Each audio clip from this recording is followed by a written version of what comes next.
দর্শক, আমরা শুরু করতে যাচ্ছি আমাদের আজকে বাংলা নিউজ টিভির অনুষ্ঠান।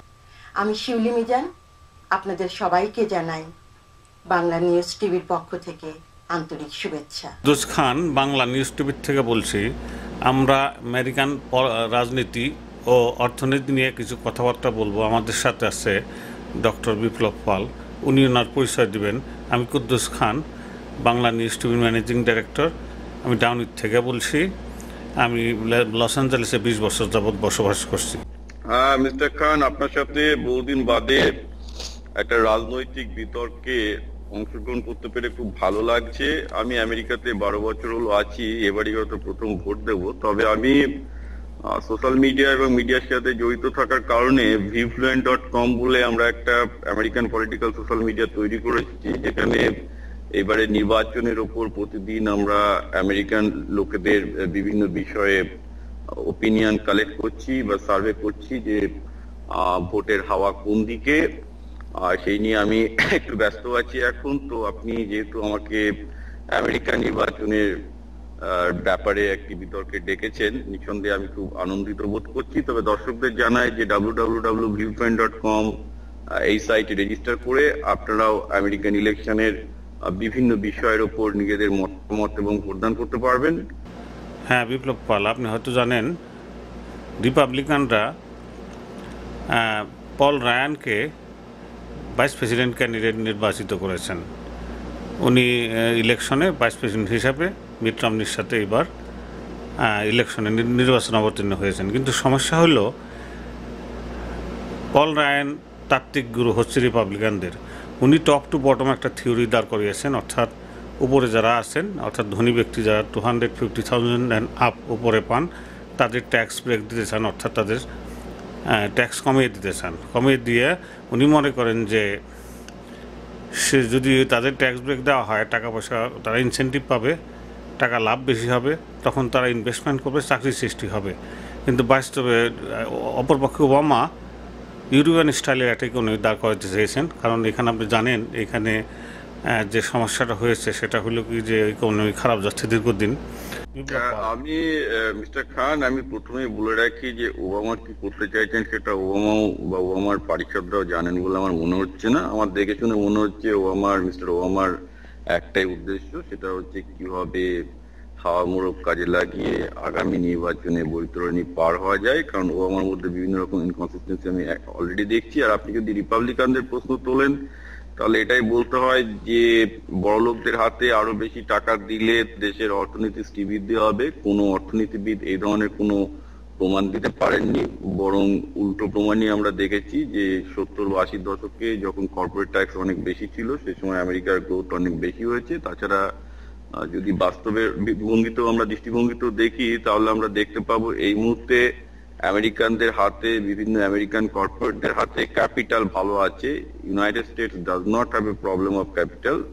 সমস্যা যেটা হচ্ছে সেটা হচ্ছে যে ইনভেস্টমেন্ট করার মতো জায়গা, যেখানে একটা ইনভেস্টমেন্ট করলে আপনার ইনভেস্টমেন্টটা সেফ থাকবে, রিটার্ন অন ইনভেস্টমেন্ট আসবে, সেই জায়গাটা আমেরিকায় তৈরি হচ্ছে না। এবং তার কারণ অবশ্যই আমি মনে করি বিশ্বায়ন, এবং যার জন্য আমেরিকান ক্যাপিটাল যেটুকু ইনভেস্টেড হচ্ছে তার একটা অংশ আজকে ডেভেলপিং কান্ট্রিগুলোতে চলে যাচ্ছে, যেখানে এমার্জিং মার্কেটের সুযোগ বেশি, ফলে আমেরিকায় কোনো চাকরি সৃষ্টি হচ্ছে না। কিছুদিন আগে আমি ডিপার্টমেন্ট অফ স্টেটস কমার্স ডিপার্টমেন্টের একজন ভদ্রলোক, উনি ভারতীয় ভদ্রলোক, যিনি একজন আমেরিকায় জব সৃষ্টির জন্য ওবামা অ্যাডমিনিস্ট্রেশনে কাজ করেন, তার সাথে এই ব্যাপারে আমার দীর্ঘ আলাপ হয়েছিল যে কি করে ওবামা অ্যাডমিনিস্ট্রেশন আরো জব তৈরি করতে পারেন।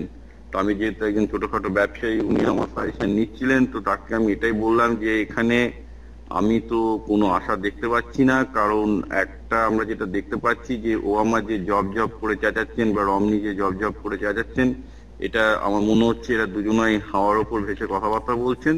এবং ওবামার বৃত্তি যে আরো বেশি সরকারি এক্সপেন্ডিচার বাড়িয়ে, আরো বেশি এডুকেশন বাড়িয়ে এদেশে জব আসবে, আর সেই আশা আমি দেখছি না। আবার অন্যদিকে রমনির দৃষ্টিভঙ্গি যে বড়লোকদের হাতে আরো টাকা দিলে দেশে চাকরি সৃষ্টি হবে, সেটা তো আরোই কোনো ভিত্তি নেই।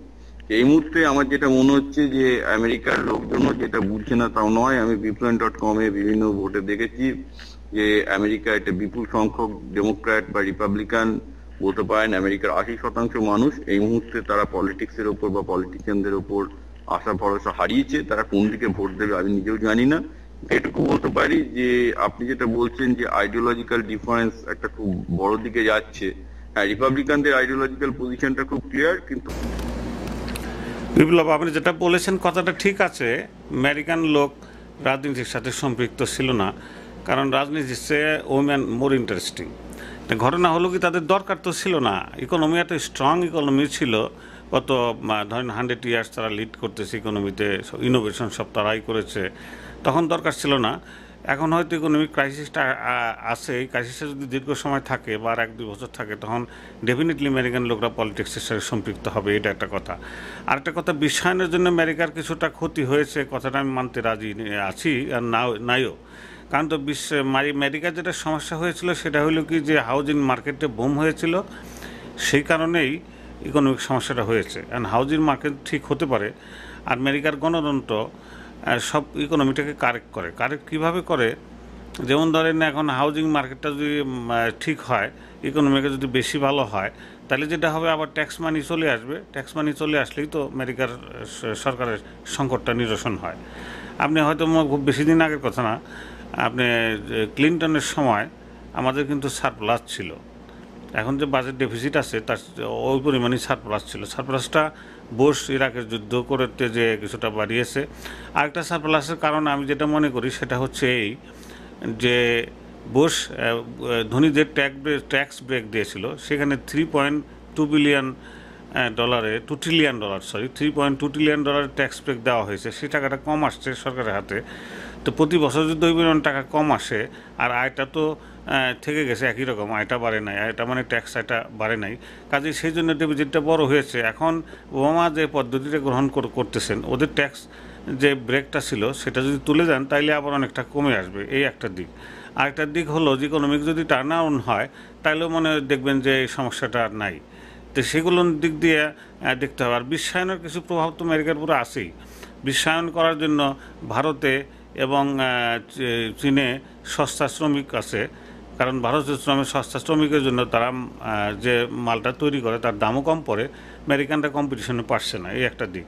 আরেকটা দিক হলো ভারত আর চীনের এই অবস্থা দীর্ঘদিন থাকবে না, কারণ ভারতের শ্রমিকরা যখন খাওয়া পড়ার নিশ্চয়তা নাই বলে সেখানে সস্তা শ্রমিক, যখন খাওয়া পড়ার নিশ্চয়তা হবে তখন তারা বেশি বেতন দাবি করবে, সেটা বোধহয় অলরেডি শুরু হয়ে নিজেদের প্রোডাক্ট। হ্যাঁ সেটাই ঘটনা আজকে।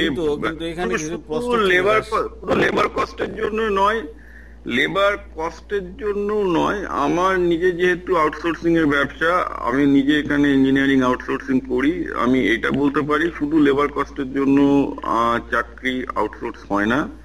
অ্যাটিটিউড, কতটা প্রোডাক্টিভিটি, সেটা একটা ভীষণ রকমের নির্ভর করে। যেমন ধরুন, আমি যদি একটা কোনো ভারতীয় বা বাংলাদেশি বা পাকিস্তানিদের কাজ দিই, তারা একটা সাধারণ টাকার মধ্যে তারা আমার কথা যতটা শুনবে, আমি যদি তাকে দ্বিতীয়বার বা তৃতীয়বারও করতে বলি যে না এটা ঠিক হয়নি তুমি করে দাও, এটা ঠিক হয়নি তুমি করে দাও, সে যতটা খেটে আমার জন্য কাজ করতে রাজি আছে। এটা শুধু ভারতীয় বলে না, ভারতীয়, বাংলাদেশ, পাকিস্তানি সবার জন্য আমি বলছি। একজন আমেরিকানদের অ্যাটিটিউড কিন্তু সেরকম নয়, তারা কাস্টড বিজনেস করতে যায় নিজেদের কম্পিটিটিভনেসটার অবস্থা না ভেবেই, এবং যার জন্য আমেরিকানদের হয়তো কোয়ালিটি ভালো কাজের, কিন্তু at the end of the day কাজের তাদের অ্যাটিটিউড এবং কিছুটা আনসার্টেনিটির জন্য আমি বলবো যে তাদের এই বিশ্ববাজারে তাদের কম্পিটিটিভনেস বা তাদের কম্পিটিটিভ ইন্ডেক্স বা তাদের প্রতিযোগিতা করার ক্ষমতা ভীষণভাবে হাত পেয়েছে। না, লেবার কস্ট অলরেডি বিভিন্ন ফিল্ডে, যেগুলো হাই স্কিল মার্কেটে ভারতের লেবার কস্ট আর আমেরিকান লেবার কস্ট, বিশেষ করে ব্যাঙ্গালোরের লেবার কস্ট, দিল্লির লেবার কস্ট প্রায় এখন আমেরিকার সমানই। ইনডিড ভারতে আউটসোর্স করে এখন যে খুব একটা বেশি লাভ করা সম্ভব তা নয়, কিন্তু যেটা ওই জন্যই আমি প্রশ্নটা তুলেছিলাম যে হ্যাঁ লেবার কস্টে ভারত আর আমেরিকা এখন প্রায় তুল্যমূল্যর কাছাকাছি চলে আসছে, কিন্তু অ্যাটিটিউড, কাজ করার অ্যাটিটিউডটা ভীষণ রকমের ডিফারেন্ট। একজন ভারতীয় দিনে 18 ঘন্টা 16 ঘন্টা খাটতে রাজি আছে কাজের। হ্যাঁ বিপ্লব, সেটা ঠিক আছে, কিন্তু একটা কথা, সেটা হলো কি যখন পেটে ক্ষুধা থাকে তখন সব কিছুই সম্ভব।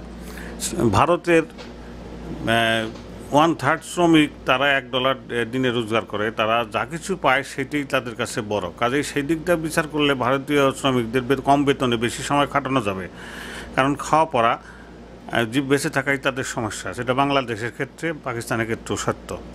তাহলে যদি অবস্থা এই হয় যে বেঁচে থাকাই তাদের সমস্যা, তাদের প্রতিদিনে রোজগার করে খেতে হবে, তাহলে সেইখানে তারা বেশি আবার কাজ তো করতেই চাইবে, কিন্তু সেই অবস্থা দীর্ঘদিন থাকবে না।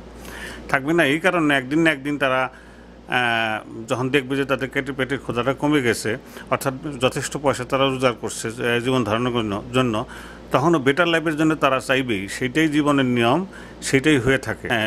আজ আমেরিকার ঘটনা যদি কম্পেয়ার করেন, আমেরিকা দীর্ঘদিন যাবৎ, প্রায় 100 বছর যাবৎ আমেরিকা একটা উন্নত দেশ ছিল, তাদের ইকোনমি অত্যন্ত ভালো ছিল। সেখানে 100 বছর পরে সেটা তো হবেই, মানুষের রিল্যাক্স করতে চাইবে, একটু গার্লফ্রেন্ড নিয়ে ঘুরতে চাইবে, সেটাই তো স্বাভাবিক, সেটাই জীবনের নিয়ম। ভারতে সেটাই হবে আলটিমেটলি, যদি বেড়ে যায়, দীর্ঘ সময় যাবৎ শ্রমিকরা কাজ করে এবং তাদের বেতন বাড়ে বা জীবনের স্ট্যান্ডার্ড বেড়ে যায়, সেটাই কথা। সেদিকটা ভেবে দেখছেন কি? না, এইটা আপনার সাথে আমি খুব একটা একমত নই। আমি নিজে জাপানিজ কোম্পানি আমার ক্লায়েন্ট, আমার সবচেয়ে বড় ক্লায়েন্ট জাপানিজ কোম্পানি। আমাকে ভালোই কাজ করতে হয় জাপানিজ কোম্পানিদের সাথে, তাদের ইঞ্জিনিয়ারদের সাথে। আমার বিগত 1.5 বছর ধরে আমি এটা করে দেখছি, এবং আমি বলবো যে জাপানিজ ইঞ্জিনিয়াররা, তাদের আগের প্রজন্ম এবং এই প্রজন্ম একই রকম পরিশ্রমী। শুধু এইটাই বলবো যে আগের প্রজন্ম একটু কমপ্লেন করতো না যে কেন এত খাটতে হচ্ছে, এই প্রজন্ম একটু কমপ্লেন করে, কিন্তু তাদের খাটনির পরিমাণ সেই একই পরিমাণ রয়ে গেছে। এবং এটা আমি আপনাকে বলতে চাই যে ভারতীয়দের ক্ষেত্রে আমি যে সুবিধাটা দেখেছি, এবং এটা বাংলাদেশিদের জন্য সত্য, যেটা আমেরিকানদের উপরে, যে তাদের যদি আমি একটা কাজ অ্যাসাইন করি, বিশেষত তাদের মধ্যে যে সিনসিয়ার, তারা দিন রাত খেটে যদি আমার একটা ডেলিভারি ডেট থাকে, সে আমার জন্য কিন্তু করে দেবে। যেটা আমি আমেরিকানদের মধ্যে এখনো জীবন উপভোগ করা, যেহেতু একটা ডেভেলপ কান্ট্রি থেকে এসছে, একটা জীবন উপভোগ করার প্রবণতা, জীবনে বহির্মুখী প্রবণতা, যেটা ভালো, আমি খারাপ বলছি না, কিন্তু সেটা প্রতিযোগিতার বাজারে তার কোনো স্থান নেই। ফলে 1.8 মিলিয়ন থেকে যদি আপনি সেই ডেফিসিট বাজেটটাকে যদি না কমান, তাহলে তো আমেরিকা দেউলিয়া হয়ে যাবে। এবং দেউলিয়া হওয়ার একটা বড় কারণ, দুটো বড় কারণ হচ্ছে মিলিটারি আর একটা হচ্ছে মেডিকেল। আর মেডিকেটে যদি 20% কমিয়েছে, এখন প্রশ্ন হচ্ছে যে 20% কমানোতে একটা বিরাট অংশের ব্যবসার প্রচুর ক্ষতি হয়েছে। সিএনএন এ একটা আর্টিকেল বেরিয়েছিল যে এই 20% মেডিকেট কাটের ফলে আমেরিকায় যারা মেডিকেল ব্যবসার সাথে জড়িত তারা কি পরিমাণ ক্ষতিগ্রস্ত হয়েছে, ডাক্তাররা কি পরিমাণ ক্ষতিগ্রস্ত হচ্ছে, অনেক ডাক্তার দেউলিয়া হয়ে যাচ্ছে। কিন্তু প্রশ্ন হলো, এটা যেমন একটা সত্যের দিক, এই দেউলিয়া হয়ে যাওয়ার মধ্যে প্রসেসের মধ্যে দিয়ে বিজনেসটা রিস্ট্রাকচার করবে, কারণ আমি মনে করি আমেরিকান মেডিকেল প্রসেসে অনেক অপব্যয় হয়। আর হ্যাঁ, আপনি মেডিকেয়ারের কথা বলছেন, মেডিকেয়ার কষ্ট একটা সমস্যা আমেরিকার জন্য হয়েছে, কারণ এত বিশাল খরচ বহন করা সরকারের জন্য কষ্টকর হচ্ছে, এটাই মনে হয়। কিন্তু মেডিকেয়ারকে যদি বাদ দেন, তা নাইলে এই যে সিনিয়র সিটিজেন যারা আছে, যারা সমস্ত জীবন ধরে কষ্ট করে অর্জন করেছেন, ভরসা করে আছে মেডিকেয়ার, বৃদ্ধ হলে তাদের টেক কেয়ার করবে, এদের ভোটটা তো আর রিপাবলিকানরা পাচ্ছে না। শেষমেশ দেখা যাবে যে মেডিকেয়ারকে বাদ দেওয়া খুবই কষ্টকর হবে, এবং এই কারণেই রিপাবলিকানদের ভরাডুবি হবে, ইলেকশনে তারা নিশ্চিত পরাজিত হবে। তবে হ্যাঁ, আরেকটা প্রশ্ন আপনি নিয়ে এসেছেন বিপ্লব পাল, সেটা হলো এই যে আপনি বলেছেন যে ভারত বৃদ্ধদের ট্রিটমেন্ট না করে বাচ্চাদের, মানে স্কুলের এবং রিসার্চের উপরে বেশি ব্যয় করছে বলে তাদের উন্নতি হচ্ছে। এটাও যেমন ঠিক, তদ্রূপ ভারতের উন্নতিটা কতটা হয়েছে সেটাও তো বলা মুশকিল। খুব বেশি উন্নত এগোচ্ছে কিনা সেটা আপনি বলছেন 15টা টেকনিক্যাল ইনস্টিটিউট, ইউনিভার্সিটি হয়েছে। 1 বিলিয়ন লোকের দেশে 15টা টেকনিক্যাল ইউনিভার্সিটি কিন্তু যথেষ্ট নয়। হওয়ার ছিল একটি 5,000 টেকনিক্যাল ইনস্টিটিউট। এনিওয়ে, ভারত এগুচ্ছে, সেটা একটা সুযোগে এগুচ্ছে, কিন্তু এই সুযোগটা সবসময় থাকবে সেটাও নিশ্চিত করে বলা যায় না। আরেকটা কথা আপনি বলেছেন যে কথাটা, যে ভারত সাধারণ মানুষের চিকিৎসার দায়িত্বটা নেয় না বটে, কিন্তু শত শত লোক তো ভারতের রাস্তায় পড়ে মরে আছে। তো আমেরিকা তো সেটা নাই, আমেরিকা তো তাদের সেই দায়িত্বটা নিয়েছে বলে তাদের সমস্যা হয়েছে। আমি মনে করি একটা সমস্যার সমাধানও তারা বের করবে, এটি আমার ধারণা। না, আমি আপনাকে বলি যে ক্ষতিটা কোথায় হচ্ছে। আপনি বললেন তো যে ভারতে যে রাস্তায় লোক মরে পড়ে থাকে, কিন্তু এটা অ্যাডভান্টেজ কি করে দিচ্ছে সেটা তো আমাদের জানতে হবে। আর সেইখানে ভারতে প্রতি 3 থেকে 4 বছরে উচ্চশিক্ষার উপর তাদের ব্যয় দ্বিগুণ করেছে। আজকে ভারতে আমরা যখন পড়াশোনা করেছি মাত্র 5খানা আইআইটি ছিল, আজকে ভারতে 16খানা আইআইটি তৈরি হয়েছে। আইআইটি স্কুল থাকতে না, আমি বলছি কি, আমি যেটা বলছি সেটা শুনুন। সেটা হচ্ছে এই যে ভারত সরকার যে পরিমাণ খরচ করছে তার দেশের লোককে আরো শিক্ষিত করার জন্য, গবেষকদের মাইনা বাড়িয়ে, আমরা যে সময় গবেষক ছিলাম ভারতে তখন আমাদের যে মাইনা ছিল এখন তার মধ্যে 4 গুণ মাইনা দেয়।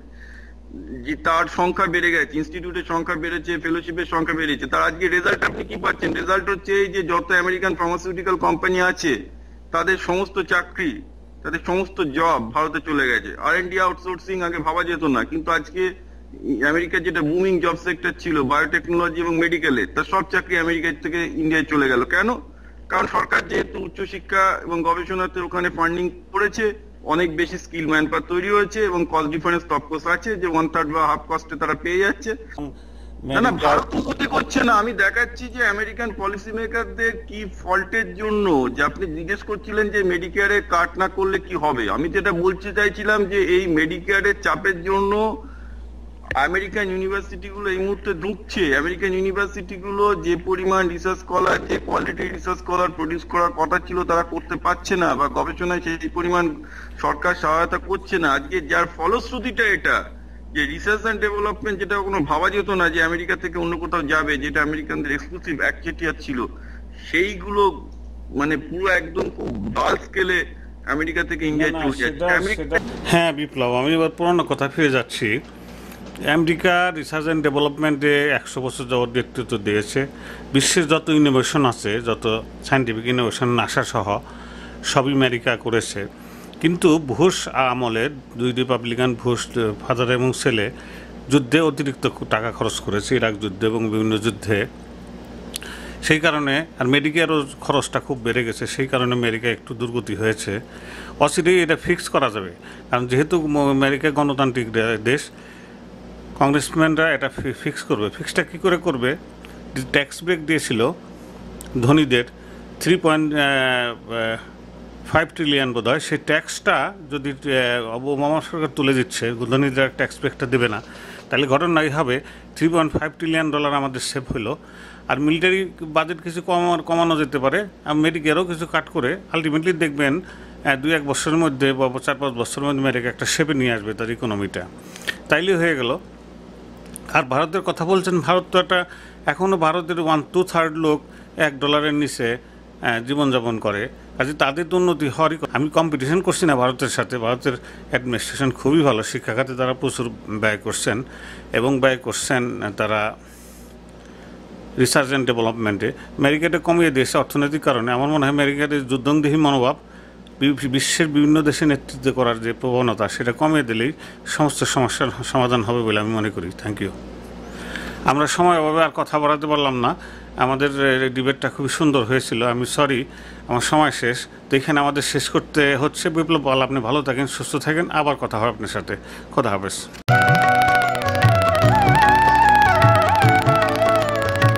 বাংলা নিউজ টিভি থেকে বলছি। ঢাকার আইন শৃঙ্খলা অত্যন্ত অবনতি হয়েছে। ঈদের মার্কেটের লোকজন যেতে পারছে না, রাস্তায় চিন্তাই হচ্ছে, মহিলাদের বাজার করা অনিশ্চিত হয়ে গিয়েছেন। মহিলারা বাজার গেলে অনিশ্চয়তার মধ্যে থাকেন, একটুখানি ডার্ক হলে চিন্তায় হয়, কোন রকম হচ্ছে। এই প্রসঙ্গে আমরা সরাসরি কথা বলছি তাহিয়া পাপড়ির সঙ্গে। তাহিয়া পাপড়ি এই রিপোর্টটা ফাইল করছে ঢাকা থেকে। পাপড়ি, আসসালামু আলাইকুম, আছেন আপনি? ওয়ালাইকুম আসসালাম। জি জি, হ্যালো।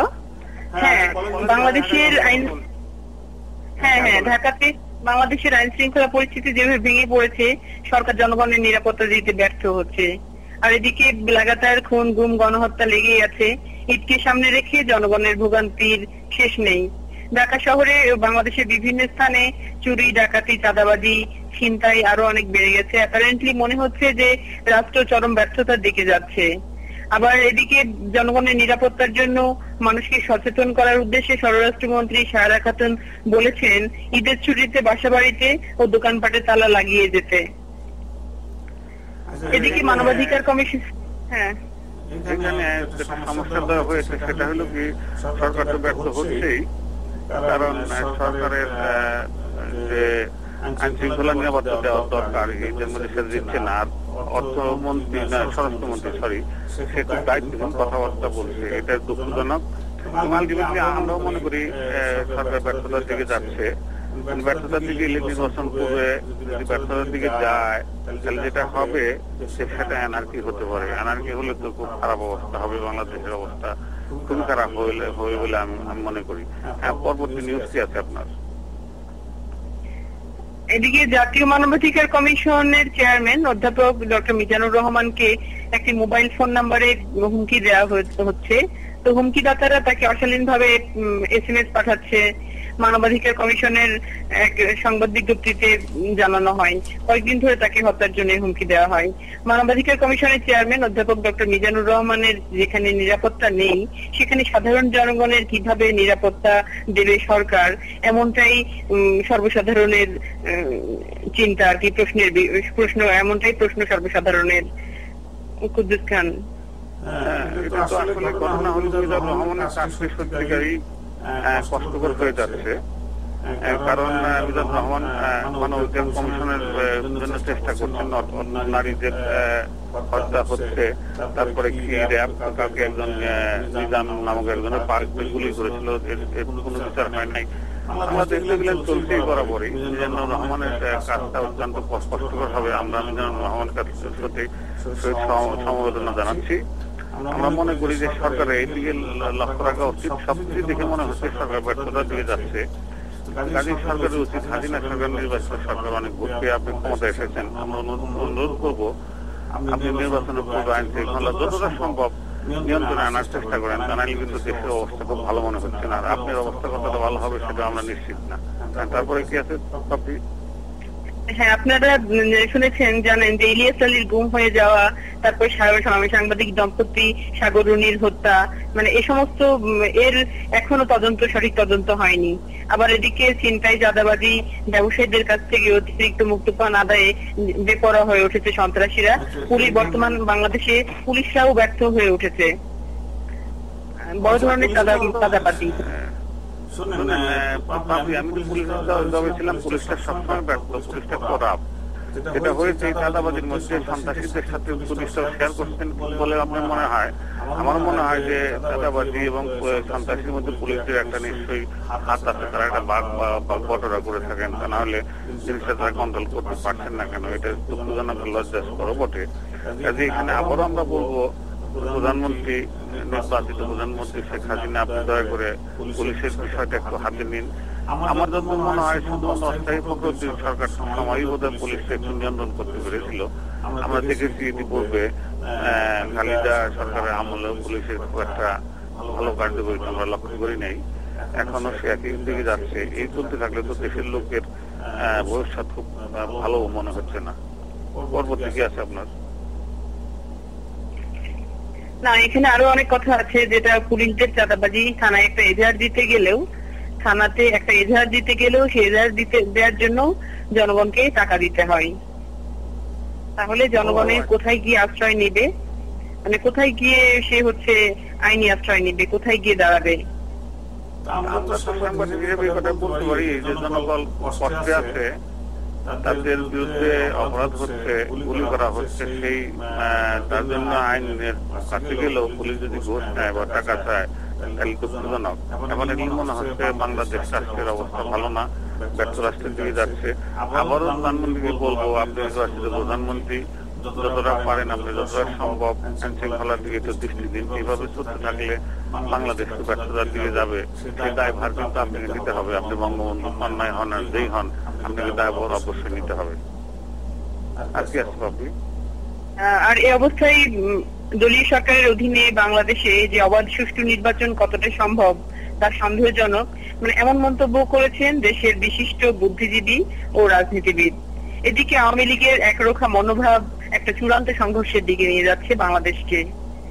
এদিকে সব রাজনৈতিক দলগুলোকে নিয়ে অন্তর্বর্তীকালীন মন্ত্রিসভা গঠনে প্রস্তাব দিয়েছিলেন যে প্রধানমন্ত্রী শেখ হাসিনা। সেই প্রস্তাব বিরোধী দল বিএনপি এই প্রস্তাবে ঐক্যমত পোষণ করেননি। তো এই ক্ষেত্রে তারা এখানে সমস্যা হলো কি, প্রধানমন্ত্রী প্রস্তাব দিয়েছিলেন, এটা খুবই সুন্দর প্রস্তাব, কিন্তু বিশ্বাসযোগ্যতার একটা ব্যাপার আছে।